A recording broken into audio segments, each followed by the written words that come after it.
Welcome back to It's Wednesday, That's Why, a podcast series to inspire people from founding stories of founders. It's always inspiring to hear why founders start their business. And I think it's in the why that founders bring out the best selves because the stronger the why, the more reason they have and the higher their drive is to do something outside of what they have thought can be done. Thank you for watching the previous episodes. I highly appreciate and I'm highly grateful to all the viewers and for sharing all your feedback. I absolutely love when people come to me and say, "Hey, that's a great podcast. I love it. The information was so great and it was so cool." Thank you for watching. Today, we have a very special guest with us, Tal Tsur. Tal here has been in the IT industry for more than 20 years. He's a big sports fan, a father of two, and there's so much more to tell, but let's hear from Tal about himself and why he does what he does. Welcome to the stage, Tal. How are you today? I'm good. Thank you, Abhinav, for having me here.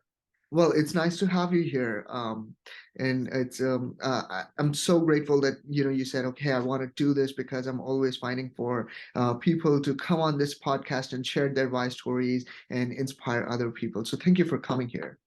Yeah, thank you for having me. I think it's super important for people that are considering startups and opening new business to do this and hear it from other people that have done it. I think it encouraged them. So thank you for having me.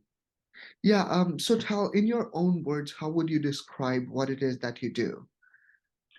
So my company is doing what we call IT managed service provider. We provide IT services for small, medium, and large companies, basically for all their needs. If it's computers, networks, voice over IP, cloud services, security, basically all around. We're doing everything and making sure that businesses keep on running, fixing issues on the background so nobody notices.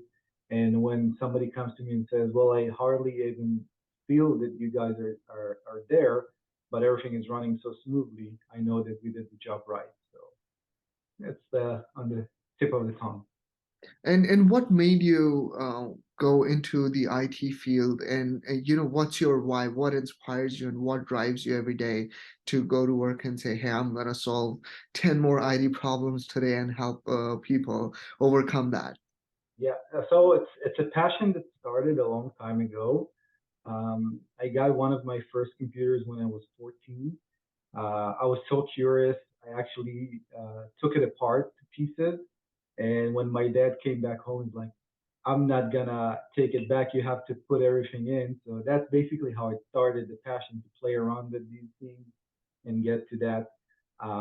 That's where I started. When I got here in Canada, I wanted to start working in the field. And when I worked for other companies, I noticed how they do things, and I wanted to do it a bit differently. I felt that this field can be much better because I have so much passion for the IT world. I wanted to do something different, for customers, for businesses, and to turn them around because the vibe I was getting when I was a paid guy was very negative and like, or you're just gonna sit here for hours and we're just gonna pay you for nothing. And that's not how the way it should be. It should be very positive because eventually, the computers are basically the tools, and if the tools are not working, the business is losing money. And we wanted to make sure that every business knows that his tools are working, keeps on doing that, and he can rely on us. And in a very positive note, not in a negative note. And I think that's what we turn around here, that a lot of our customers are looking at us not in the negative way of like, okay, we're gonna get him and then we're gonna pay a lot of money because he's gonna be here for hours. No, we have an issue. He's gonna resolve it quickly, and we're being maintained. Everything is working properly.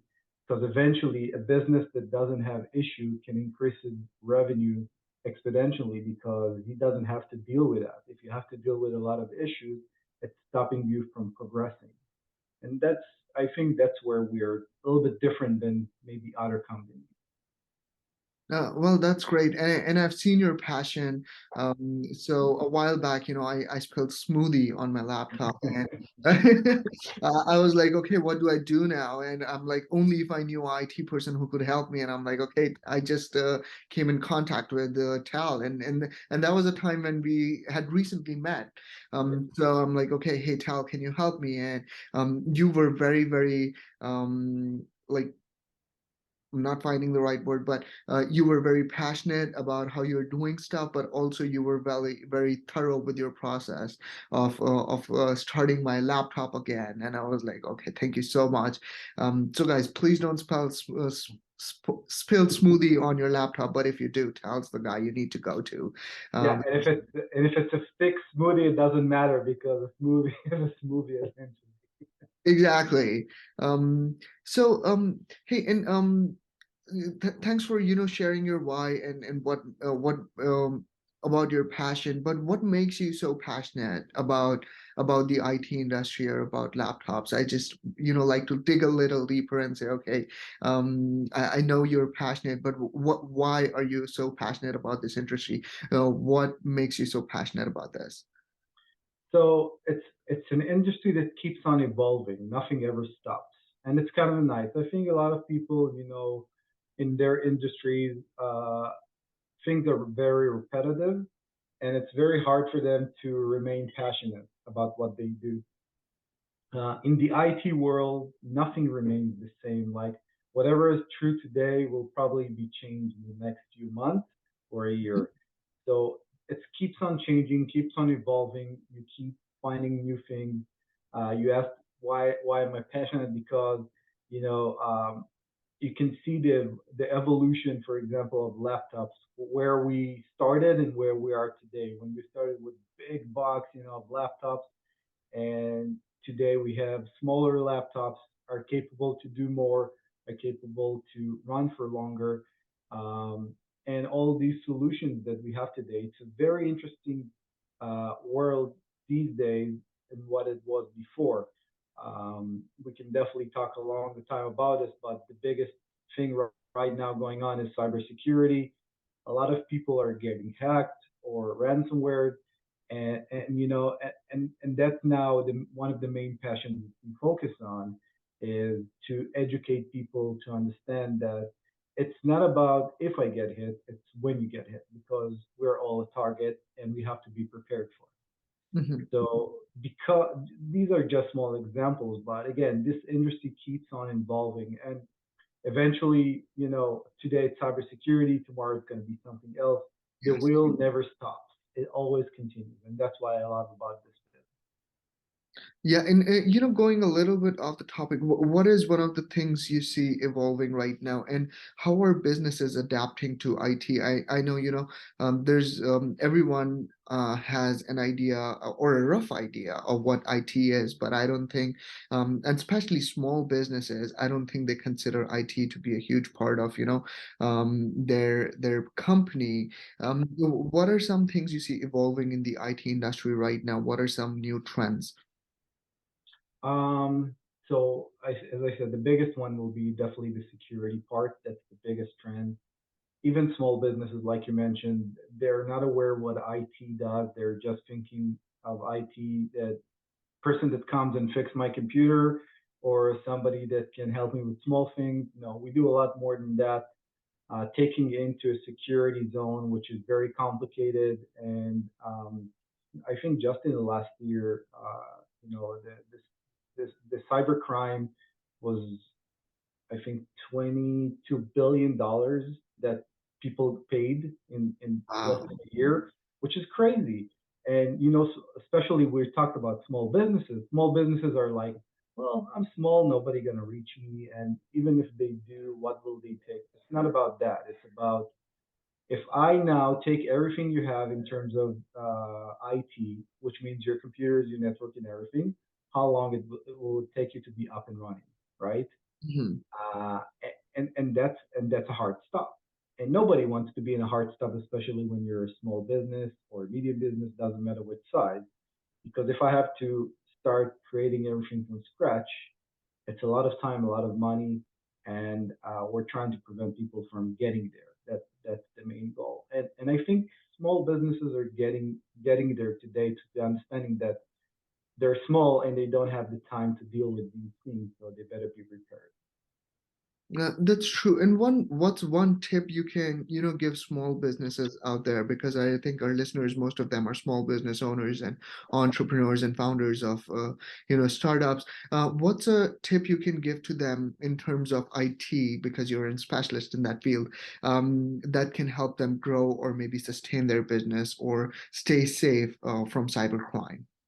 Yeah, of course. So you have to be protected in some kind of way. So protection means that you have some kind of an endpoint protection security software. A lot of people are under the impression that they have it with Microsoft, for example. We mostly use with Windows, but if we also go into Macs, there is this superstitious that Macs doesn't get hacked or Macs doesn't have viruses, which is Mhm. not true. Every basically workstation or server needs to be protected, uh, at least with the minimum. You can definitely go higher than that. So that will be my What's the minimum security? Like, is it like a two-step verification, or can you talk more in like a layman's term where anyone who doesn't has yeah. any So knowledge of IT can probably understand? sure. So everybody knows antivirus, right? So when I say endpoint protection, it includes the antivirus. It also includes a little bit more than antivirus because in today's reality, you need that a bit more. Hmm. So that will be the first step. You mentioned two-factor authentication. Definitely. If you're using cloud services like Microsoft or Google or any other one that offers the two-factor authentication, use that. It's harder to get hacked when you use two-factor authentication. 100%. Another thing that you can do is, to be prepared is to get a backup going. Either get some IT person to set it up for you, or you can buy it from any company like Acronis or any other company. Buy it, back it up, because once you have a backup, you don't need to pay. The maximum you usually lose is about a few hours to a day, and it's better than pay something. That's better than paying somebody $20,000 just to get your information released. So these are like kind of small tips that I would do just to protect yourself. But again, take the time, even pay somebody to consult you and explain to you, even if you're small, to consult you what are the minimum requirements you need in order to be safe and what you need to do in order to protect your business. Well, that's a great tip. Thank you so much. And for listeners out there, if you want any help regarding IT, I'm sure Tal can help you out. You can find his information in the description, and he would be happy to help you out as well with any IT needs. I think IT is some place we all need to be more secure and more invest more in, but it's something that is often neglected, especially in small businesses. Um, yeah, that's true. So, thank you so much for sharing all that information, Tal. Would you have anything else to say to the audience today? Um, Yeah, sure. Again, the security is very important. The getting in touch with IT person, it is important because it will give you some knowledge. Don't be afraid to dip in the water because it may be scary at the beginning, but what we do usually is we try to educate our customers, explain to them, even if they don't understand. I think a customer appreciates the fact that you take the time to explain to him, and getting involved and understanding what's going on with that part of your business. I think it's important, and definitely do that. Keep in touch with an IT person that will take care of you, and will see the best of you, because eventually we're here to make sure you're maintaining your infrastructure. That means that your business keeps on running and you guys keep on making your revenue bigger and bigger. well, thank you for sharing that again, and thank you for being here. It was such a pleasure talking to you and learning more about IT and learning more about what makes you so passionate about IT as well, and why do you do what you do. Certainly, I couldn't even think of opening my computer when I was 14 years old, and disassembling that. Like you got to be really passionate to do that, and I think that's amazing. Have a limitless day. Thank you. You too. Um, Thank you everyone for watching. Please, if you want to be our next guest, leave your name on the comments below or reach out to me. I'd be happy to host you. Know your why, learn, ask some questions, some interesting and some intriguing, and get to know you better and share your story with the world in hope to inspire other people. Thank you so much for watching it.